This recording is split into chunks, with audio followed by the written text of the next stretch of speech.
Hey tout le monde! Aujourd'hui je vous retrouve pour une nouvelle vidéo et aujourd'hui on ne va pas parler livres mais on va parler d'un sujet que je voulais vous parler, enfin j'en ai déjà parlé mais je vous ai jamais posté la vidéo parce que je voulais vous la poster mais malheureusement enfin sur cette vidéo là on voyait Dobby et Dobby, si vous ne savez pas, c'est mon ancien rat qui est décédé. Je voulais poster cette vidéo quand Dobby venait de décéder en fait et je me voyais pas faire le montage, la publier, donc j'ai décidé de la supprimer parce que voilà, je voulais pas revoir cette vidéo. Bref, aujourd'hui je vais vous parler de l'ambition. Et en plus c'est mieux que je vous en parle maintenant parce que vu que j'ai passé mon bac et tout, ça concrétise quelque chose. L'ambition dans les études et l'ambition dans le travail, l'ambition dans la vie, sous n'importe quelle forme. Par où je vais commencer? Parce que la dernière fois, je ne l'avais même pas préparé, là non plus, je ne sais pas par quoi je vais commencer. Je vais commencer par vous parler de mon expérience, enfin, de ce que j'ai vécu.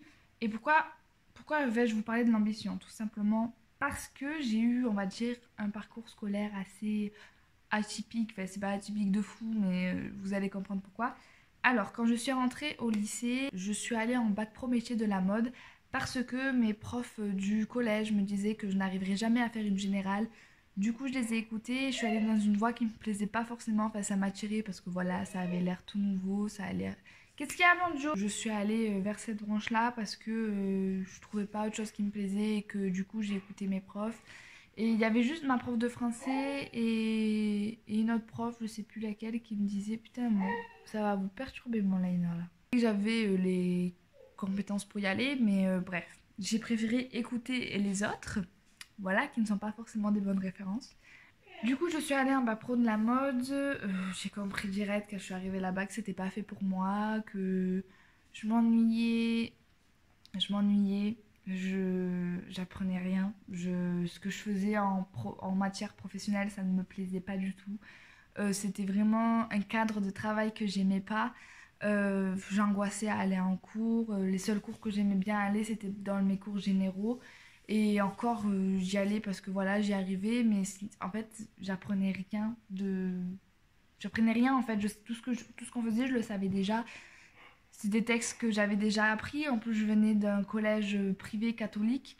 Je dis pas qu'on apprend plus de choses hein, dans les collèges privés catholiques, mais c'est vraiment pas une référence à dire parce que j'avais des profs qui sortaient d'asile psychiatrique. Mais bref, ça c'est un autre sujet. Oh, vous voulez que je vous fasse une vidéo sur mon prof taré que j'ai eu en 5e? Dites-moi en commentaire si vous voulez que je vous en parle. Et un peu, voilà, j'avais des 17 alors je révisais pas. Pour vous dire, en plus, c'était la période où je mets des joints H24. Ne faites pas ça, s'il vous plaît. Donc vraiment, voilà, c'était vraiment une période où les cours, je m'en battais les couilles. J'y arrivais parce que j'avais de la facilité. Parce que, voilà, c'était des trucs que je savais déjà. Et je m'ennuyais. Et plus j'ai grandi, je suis restée 2 ans en bac pro. Ma seconde et ma première. Et ma première, j'ai passé mon BEP. Plus le temps il avançait, plus je me posais des questions, plus je me suis découvert en fait, parce que jusqu'au collège, j'aimais pas trop étudier, mais enfin, parce que je pense que c'était par rapport à mes fréquentations aussi, puisque j'ai eu une adolescence moi un peu chelou, voilà. Plus le temps il avançait et plus j'avais cette soif d'apprendre et je voulais travailler, je voulais apprendre, je voulais faire des études, je voulais travailler dans le monde du livre. Je voulais, voilà. Et je savais que si je restais là, déjà, je n'allais pas être satisfaite, je n'allais pas être heureuse. Mais en plus de ça, je n'arriverais pas à aller à but de enfin, à la fin de mon projet pro. Parce que moi, à partir de ma fin de seconde, je savais que je voulais travailler dans l'univers du livre. C'était clair pour moi et je savais que je pouvais pas faire une licence de lettres si je sortais d'un bac pro. Je vais vous en parler, je fais un gros warning. Je ne discrimine pas du tout les bacs pro. C'est juste que j'en viens, je sais ce que c'est, je sais les différences entre bac pro et général. Du coup, je vais vous les dire forcément. Et du coup, ne pensez pas que je vous dis que vous êtes bête, que vous ne savez pas travailler. Non, non, non, ça n'a rien à voir. Le bac pro, c'est vraiment pour un projet fixe, professionnel, qu'on ne peut pas du tout travailler en général. Et d'ailleurs, je pense que si on mettait des généraux en bac pro, ils s'en sortiraient absolument pas. Bref, Voilà, ne pensez pas que je vous discrimine, loin de là, j'ai fait partie d'une bac pro, non, pas du tout. Je savais très bien que si je sortais d'un bac pro métier de la mode, forcément, mon but d'aller en fac de lettres, tu vois, il était loin, hein. Du coup, j'ai passé mon BEP et à la fin de ma première en bac pro, je suis allée voir ma CPE et je lui ai dit, bah écoutez, je veux changer, je veux arrêter. Elle m'a dit, elle m'a dit, mais t'as de très bonnes notes et tout. J'ai dit, oui, oui, mais je veux plus, ça me plaît pas, je veux passer à autre chose. Elle m'a dit, bon, bah d'accord, tu veux faire quoi? Elle pensait, elle, que je voulais aller dans un autre bac pro parce qu'en fait, l'année où j'ai demandé de faire l'échange, c'était la première fois que ça se faisait en fait entre bac pro calé en général. Parce que les généraux calés en bac pro, ça se faisait. Mais bac pro calé en général, ça se faisait pas encore.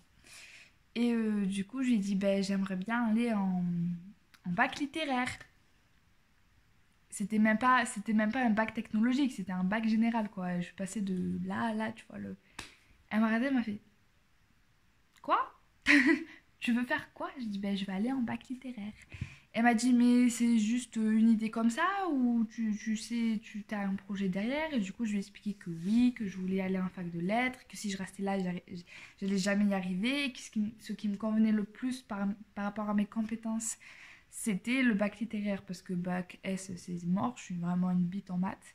ST2S, j'arrivais là-bas que j'allais faire, voilà quoi. Non, c'était vraiment la lettre qui me convenait le plus parce que j'ai toujours été forte en français. Langue, si je m'y mets, je m'en sors. L'histoire, j'ai toujours bien aimé apprendre l'histoire. Enfin, voilà, c'était pas. Puis il n'y avait pas vraiment de méthodo, tu vois, comme les maths ou etc. Et, enfin, si, les méthodos en français c'est très important, mais bref. Elle m'a dit, bah t'as de la chance parce que c'est la première année que ça se fait, mais du coup, on n'a pas de base sur laquelle se référencier. Tu vois, elle savait pas si mon dossier allait passer ou quoi parce que c'était la première fois. Et du coup, ben, on va tenter. Du coup, j'ai fait des stages, j'ai fait une semaine de stage en bac, euh, en bac littéraire. J'aimais trop, mais je vous jure, quand je suis arrivée, ça m'a complètement changé parce que au lieu d'avoir 5 heures de couture, tu vois, j'avais 5 heures de français. Seulement dans ma tête, on faisait un délire chelou, tu vois, genre c'était totalement l'opposé. Et j'étais en mode, waouh, c'est trop bien, mais vous faites de la littérature toute la journée, c'est trop bien, je vous envie et tout. Et les autres élèves, ils étaient en mode, ouais, bon, ouais, si tu veux. Parce qu'en général, ceux qui sont en bac littéraire, ils détestent le français. Et en général, quand t'as 4 heures de français d'un coup, en général, ils sont en mode, non, putain, on a 4 heures de français. Mais moi, j'adorais, je voulais trop avoir 4 heures de français d'affilée. J'ai fait des lettres, j'ai fait des stages, à CPE, j'ai eu des rendez-vous avec elle 45 000 fois. Et au final, mon dossier, j'ai eu mon BEP et mon dossier est passé. Et j'étais en mode, trop bien. En fait, je pense que j'arrivais pas à réaliser et à me dire que enfin j'allais faire. Pour vous, je pense que c'est quelque chose de banal parce que vous arrivez en seconde, bam, vous êtes en général, tu vois, donc vous dites, ouais, elle idéalise un peu la chose. Mais pour moi, c'était vraiment ouf. J'étais trop contente. Et du coup, on va arriver au moment où, quand je suis arrivée en septembre à la rentrée, ça m'a fait un gros, gros, gros, gros choc de la mort qui tue. Et c'est là qu'on va parler d'ambition. Déjà, j'avais bossé énormément l'été, j'avais revu tout mon français, j'avais revu mon anglais, parce qu'il faut savoir que j'avais anglais en bac pro, ok? Mais on faisait pas de l'anglais. Je suis désolée, j'aimais énormément mon prof, mais on faisait rien. Quand on travaillait, on apprenait l'heure, quoi. Genre, voilà, sinon on regardait les Simpsons en anglais, c'est tout ce qu'on faisait, bref. Je dis pas que tous les bacs pro c'est comme ça, mais moi en tout cas c'était comme ça. J'ai revu mon anglais, j'ai dû revoir mon espagnol parce que je n'avais pas espagnol en bac pro. Parce qu'en fait, en bac pro, c'est soit vous avez une deuxième langue, soit vous avez sciences, chimie et tout. Et moi, j'avais sciences et chimie. À reapprendre parce que quand t'as pas étudié une langue pendant 2 ans, je peux te dire que c'est comme si tu l'avais jamais vue de ta vie. Alors que j'étais extrêmement bonne en espagnol quand j'étais au collège, mais c'est comme si je l'avais jamais vue en fait. Surtout que l'espagnol, tu la vois qu'à partir de la cinquième, donc forcément, t'as pas, c'est dur à retenir. Donc j'ai dû revoir un peu d'espagnol. Bon, franchement, j'y arrivais pas parce que qu'avec des livres, quand t'as pas forcément trop les bases, fait que t'as oublié les bases, c'est très très compliqué. J'ai revu mon histoire géo, fait vraiment pendant mon été, je crois que j'ai jamais autant bossé. Et vraiment, je me suis donnée. Arrivé en septembre déjà, j'ai vu ma prof principale. J'ai fait ok, d'accord. Dès la première semaine, il y a des gens de ma classe qui se sont fait limite avoir un conseil de discipline parce qu'ils parlaient. Et quand j'ai vu ça, vraiment, je suis arrivée dans demande, enfin, pour moi, vraiment, enfin, en tout cas dans mon lycée, c'est ce que j'ai vécu, bac pro et généraux, c'est totalement deux mondes différents et ça m'a vraiment fait un choc. C'est-à-dire que moi en bac pro, si tu parlais, le prof faisait son cours, il s'en battait les couilles. En fait, dans sa tête, le prof, il dit si tu parles, c'est tant pis pour toi. Mais si tu parles pas, c'est bien pour toi. Mais il continue son cours, tu vois. Bon, il va faire quelques réflexions de temps en temps, mais lui, il n'est pas là pour faire la police. Bac pro, souvent, c'est vraiment délire avec les profs ou... parce qu'il y a plus ce côté de relation professionnelle en fait. Je sais pas si vous voyez ce que je voulais dire, ce que je veux dire. Mais même en bac pro, t'as pas envie d'aller en cours, tu te casses, il va pas te demander de justificatif de matin, il va pas te convoquer en mode pourquoi t'es pas venu, pourquoi tu m'as pas rendu ce devoir et nanani. Ben, moi en tout cas c'était vraiment comme ça, genre tu faisais un peu ce que tu veux. Je sais pas si c'était parce qu'ils étaient vraiment désespérés les profs de nous, mais en tout cas c'était vraiment ça. C'était. Il n'y avait pas de. Ça n'existait pas des conseils de discipline en bac pro. Non, t'es dans le monde des adultes, quoi. Si tu voulais faire de la merde, c'est ton problème. Si tu travailles, c'est bien pour toi. C'était vraiment ça. Et quand je suis arrivée en général, mais les profs t'encadrent beaucoup trop. Beaucoup, beaucoup, beaucoup trop. Mais. Et moi, ça m'a fait un choc. Déjà, j'aime pas quand on vient me voir, qu'on me dit pas ce que je dois faire, mais quand on est trop sur moi, parce que moi je sais ce que j'ai à faire et je veux pas qu'on soit trop sur moi. Mais les profs ils viennent d'eux-mêmes, ils te disent et si et ça, ils essaient de savoir des trucs sur ta vie. Enfin, moi j'ai eu des histoires, mais vous... Ah, une petite vidéo à faire peut-être. J'ai eu des histoires avec des profs, enfin, bref. Et quand je suis arrivée là, et j'ai vu que la première semaine, il y a pratiquement deux personnes dans ma classe, d'ailleurs Mariama, si t'es là, je te fais un bisou, qui étaient menacées de conseil de discipline parce qu'ils parlaient. Mais j'étais en mode, what? Mais non, genre, non, du coup ça m'a mis un peu le cadre. Bon, moi j'ai jamais été une élève perturbante ou quoi que ce soit, peut-être au collège, mais encore c'est pas trop de la perturbation. Du coup j'avais pas ce souci-là, mais ça m'a quand même fait un choc. On va parler du fait que dès la première semaine, on a eu un contrôle surprise en anglais. Comment vous dire qu'en bac pro, ça n'existe pas, les contrôles surprises, clairement pas. Ça m'a fait un choc, vraiment, parce que je dis, ah ouais, ma première note dans toute mon année de générale, ça a été 8.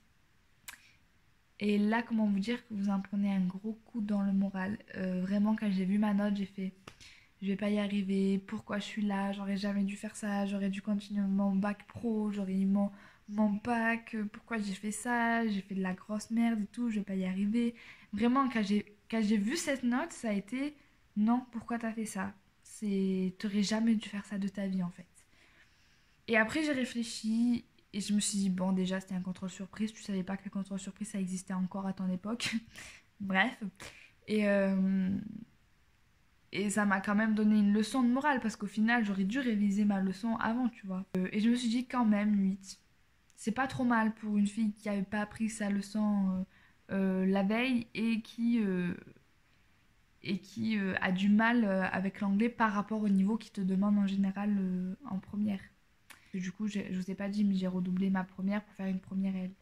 Je me suis pas découragée et je me suis dit, bon, tu vas réviser, tu vas travailler ta race ta mère, tu vas souffrir, tu vas réviser jour et nuit, tout ce que tu veux, mais tu vas y arriver, Léa.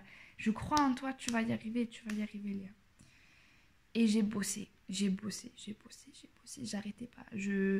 Et en fait, c'est ça que je voulais vous parler, c'est que quand on a de l'ambition, quand on a un but, quand on a des rêves, on peut tout faire, vraiment. Et ce que j'ai appris dans ces 2 années, vraiment, c'est que j'ai réussi, et ça c'est grâce à mon ambition, c'est grâce à mon rêve que je voulais réaliser, partir en fac de lettres pour après poursuivre mes études dans le monde du livre. Quand je vous dis que j'ai bossé, c'est que vraiment je me suis privée de énormément de choses. C'est ça aussi l'ambition, c'est savoir faire la part des choses. et pas de se dire j'ai de l'ambition mais je veux quand même m'amuser. Non, si vous voulez vraiment quelque chose, dites pas que vous avez été ambitieux si vous l'avez pas eu parce que c'est pas vrai. Si vous avez fait la fête tous les week-ends à côté et tout, c'est que vous étiez pas ambitieux. Vraiment, quand je vous dis que je me suis privée de sorties, je me suis privée de sorties avec mes amis, des sorties avec ma famille, quand ma famille allait à la mer ou au ski, j'y allais pas parce que je devais travailler. En fait, moi, déjà que la première et la terminale, c'est très dur en général. Enfin, pas en général la section, en général de tout. Déjà que c'est dur, et dites-vous que j'avais le double de charge de travail parce que je devais tout rattraper. Il y a forcément des trucs que les autres élèves tiltaient de suite et que moi je tiltais pas forcément, surtout en anglais. L'espagnol, n'en parlant même pas, j'étais vraiment une daube. Après, j'ai eu de la chance que les gens de ma classe en espagnol étaient aussi des daubes. Donc, tu vois, ça m'a un peu rassurée. Mais du coup, on s'est soutenus entre nous. Mais bon, bref. J'avais cette ambition de me dire, tu vas y arriver. J'ai bossé, j'ai bossé, j'ai bossé. Et au final, j'ai eu des très bonnes notes aux épreuves anticipées. Donc, j'ai eu, pour vous donner mes notes, parce que voilà, je vais être sincère avec vous, j'ai eu 15 à l'oral de français. Malheureusement, j'ai eu 7 à l'oral de l'écrit. Alors, je justifie pas ma mauvaise note, mais j'ai jamais dépassé en dessous de 14 à l'écrit en français. Voilà, donc je ne sais pas ce qui s'est passé. Voilà. J'ai eu 13 en sciences et franchement, j'étais super fière de moi parce que pareil, en sciences, je suis quand même, j'avais pas les bases qu'avaient les secondes en général, vous voyez. Et j'étais quand même assez fière de moi. Et au bac, les gars, cette année de bac, la terminale. En fait, ce que je me suis dit à la fin de ma première, je me suis dit, bon Léa, t'as grave travaillé pendant la première année, je pense que t'as bien rattrapé ton retard. Pendant la terminale, tu te relâches un peu, tu travailles, mais pas autant que là. Et quand je suis arrivée, je me suis dit,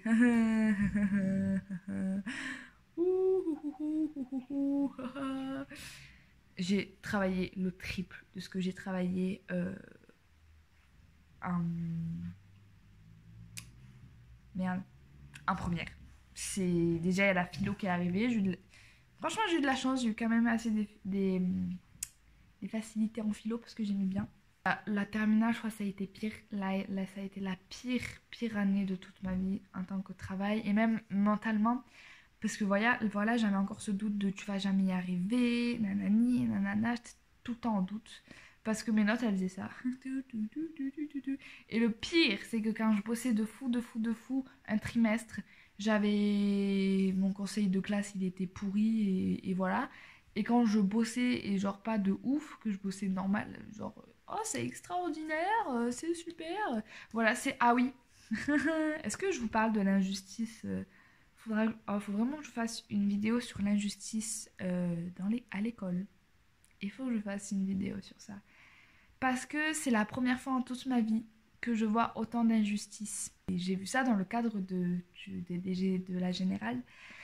J'ai jamais vu autant d'injustice de toute ma vie. Et je peux vous dire que j'en ai vu des choses. J'ai été découragée énormément par rapport déjà à mes notes et à l'injustice qu'il y avait dans mon environnement pendant les cours. C'est-à-dire que je passais la moitié de ma journée, non, le plus de la moitié de ma journée, de ma vie, annuelle, dans un endroit où l'injustice était énormément présente. Voilà comment te démoraliser. Donc j'ai énormément aussi travaillé, mais je pense que c'est tout le monde qui travaille énormément pendant la terminale. Et je suis super contente parce que j'ai eu des très bonnes notes au bac. Donc en littérature, j'ai eu 12. En anglais, j'ai eu 13. En espagnol, j'ai eu 12. Comme quoi, ne désespérez pas, j'avais des 5 toute l'année. La seule note où j'ai pas eu la moyenne, c'est en sport. Mais pareil, j'ai eu énormément de problèmes avec ma prof de sport. Histoire, j'ai eu 12.